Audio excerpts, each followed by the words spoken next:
Hey everybody, welcome to another episode of Nerds Drink Whiskey. Jeff and Gabe could not make it for this week, but I'm actually recovering from a cough, so we'll be back soon with our regular episodes. We got a lot of really great whiskeys to review, but until then, just so we can have an episode this week, I wanted to get an interview with Scott MacDonald from Eurocult AV. Scott, how are you doing? I'm doing well, and yourself, Mark? Well, when I'm not coughing, it's great, but yeah, it really sucks. Um, Be a killer. but I'm drinking. I don't know if the viewers will be able to see this, but tonight I'm drinking uh, Elk Writer Rye. I'm not usually a big rye fan, but Heritage makes a really good rye with their Elk Writer. Um, so I got that, and let's see if we can induce a coughing fit here. Earlier, I had a bottle of Jameson out, but that's downstairs, and I'm up. So Yeah, yeah. later on tonight, when I am live tweeting with some of my movie party crew guys, it'll be coming out again. Excellent. So now the people should also know the patience of Mr. MacDonald here. He's actually helping me troubleshoot this, and so this is actually take two. Gabe was part of take one, but he's down at an Olympia event called Arts Walk, and it's really noisy, and the audio wasn't the greatest. So we're just going to let Gabe have his fun at Art Walk, and then we'll bring him back again next week. For the regular episodes, but we're reviewing lots of really great stuff. So, Eurocult AV, why don't you tell the viewers and listeners of Nerds Drink Whiskey about what Eurocult AV is about?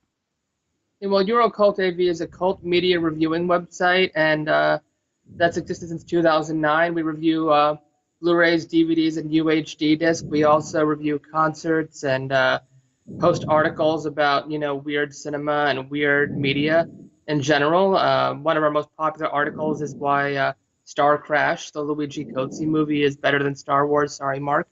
Um, we are great fans of weird European cinema, and we review like a lot of that. But we also review mainstream releases as well. So. It's just one of those things that we do, and we've been doing it for a long time now.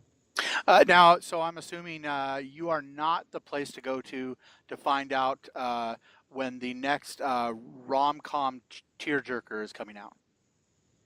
Well, no, I mean, we review Blu-rays and DVDs and stuff like that, so, we're not for theatrical releases, but that being said, we do review product from all the major studios, not all of it, because we don't have we have a staff of 12 people, but that would take a lot of time. But there is a La La Land review on Eurocult AV. It was on the main page until yesterday. So, if you So count that as my joke fell flat then.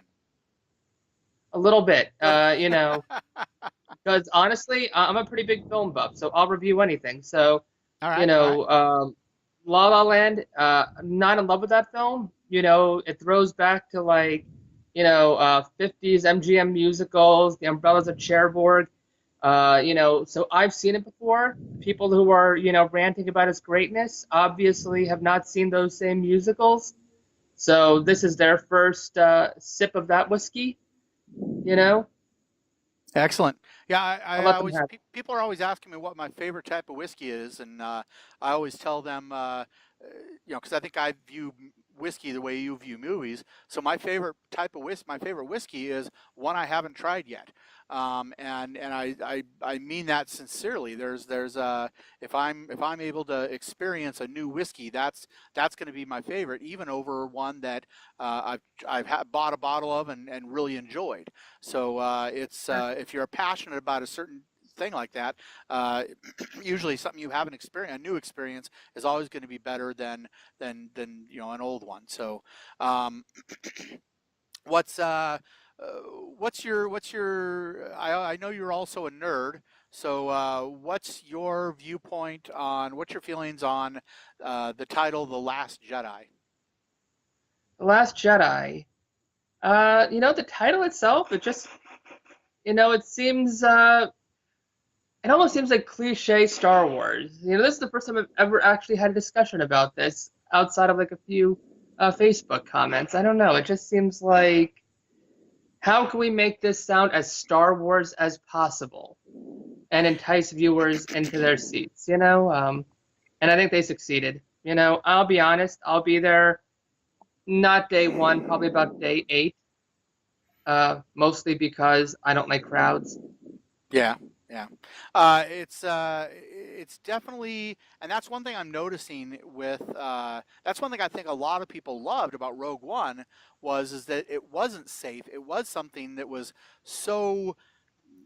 It was so out of the box for Star Wars, and I think people Oh, I liked that. love Rogue Yeah, One.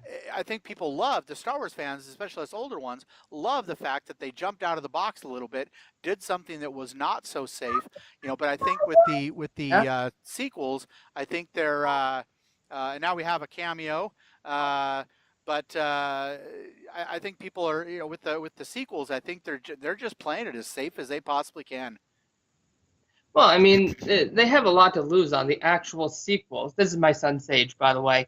Because with the prequels, I think for all the complaints about them, Lucas went a little bit experimental on those. The digital photography, making narrative jumps in logic. With these, they want to make something that's more traditionally Star Wars.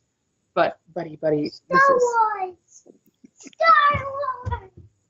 But with the Star Wars Legends or whatever the Star Wars story films, they can do a lot more. And okay, now here's the thing though. We were just talking about how it felt fresh. It felt fresh for Star Wars, but Rogue One was definitely a Seven Samurai Dirty Dozen story. That being said, it was the dirtiest, most raw Star Wars story we've ever had. Absolutely. So now you did have a rather controversial article and about something being better than A New Hope. So why don't you? Now I know you didn't write the article, correct? No, it's by a guy named Bobby Morgan. Bobby Morgan is a good friend of mine, a writer out of Richmond, Virginia, and I think he is one of the best writers of cult film who has not been recognized as such. And he's sending that payment to me right now for saying this. No, he really is a great writer.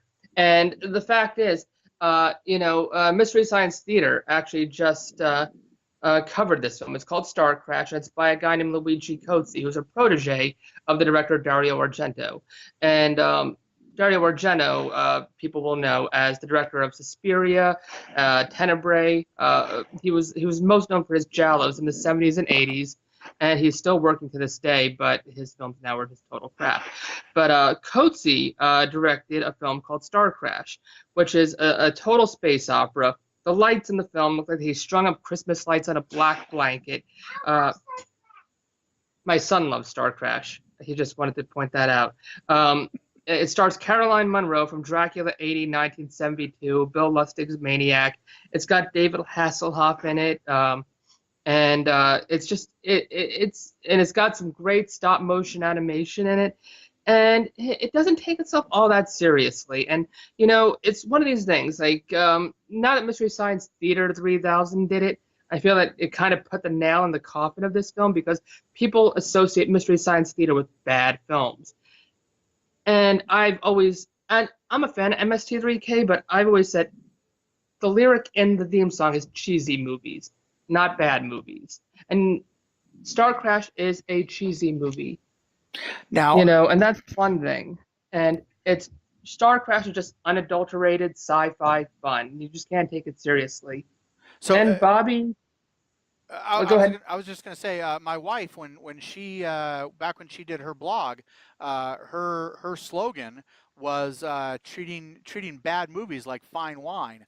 There's Exactly. the word bad should kind of be in quotes because it's all up to the beauty is in the eye of the beholder. Now, so when it comes to Starcraft, correct? Starcraft is Star a new Crash. Star Crash. Yeah. That is kind of okay. So it's in kind of the same style as Star Wars, but it's kind of a more campy, more comedic, tongue-in-cheek kind of delivery. No, it's not tongue-in-cheek at all. I mean, I think I think Coetzee played it straight. I mean, it's definitely like a normal straight movie. It's just it's not it's not as well made, and because it's Italian. Have you seen many Italian knockoffs of American genres? Some of them, I mean, unless you're like Sergio Leone, or a guy named Sergio who made a Western, typically Italian knockoffs are not as good as the originals. But what Italians have done is they decided that we're going to throw everything at the wall and see what sticks. So if you like see an Italian zombie movie, like Lucio Fulci's Zombie, or Andreas Bonci's Burial Ground, right? They're insane. They either ramp up the violence like Fulci did, or the violence and the sexuality and the hey, we're going to do anything we want, like Burial Ground. And what Coetzee did with Starcraft is he's like, you know what? I grew up reading Famous Monsters of Filmland. I loved 50s sci-fi movies. So I'm going to make the 50s sci-fi movie that I watched as a kid. It wasn't about making a Star Wars knockoff so much. It was about Star Wars is popular right now, so I can take the themes that were present in Star Wars and use it to get my 50s sci-fi movie off the ground. And so he did that. Okay. And it's totally straight. Cool. So now, if people want to watch Star Crash and then go read your article on Eurocult AV, do you know where Star Crash is streaming or where it might be available? Well, sadly, there's two ways I think right now. I think Netflix is streaming the straight version of Star Crash because Shout Factory released it on DVD and Blu-ray. So you can get a great DVD and Blu-ray, the Roger Corman's Cult Classics line, via Shout Factory. I think Netflix streams it, and Mystery Science Theater 3000, the new reboot of it, is showing it with it being teased apart by the new MST3K gang. All right, so and then of course after they watch it, then they should definitely go to EurocultAV.com and check out the article by Mr. Morgan. And if they just Google if they just Google Star Crash, we're like the fourth result down. They'll find Bobby Morgan's article like that. It's that popular among Star Crash aficionados. Excellent. All right. So in closing, what do you look for in a good whiskey? I like something that's I'm a big coffee guy, right? And I like my coffee flavored strong, so I like a good strong, flavored whiskey, kind of smoky, And so I always like just strong flavors. Like I like spicy food, salsas, Mexican food, and curries. So I just like my food and my whiskeys strong. So you are probably a big rye fan then? Oh yeah. Okay. All right. Cool. Anything special that you've found on the shelf that people might want to hunt down and look up? Well, as far as movies go, No, I'd like as far as whiskey goes. Oh crap!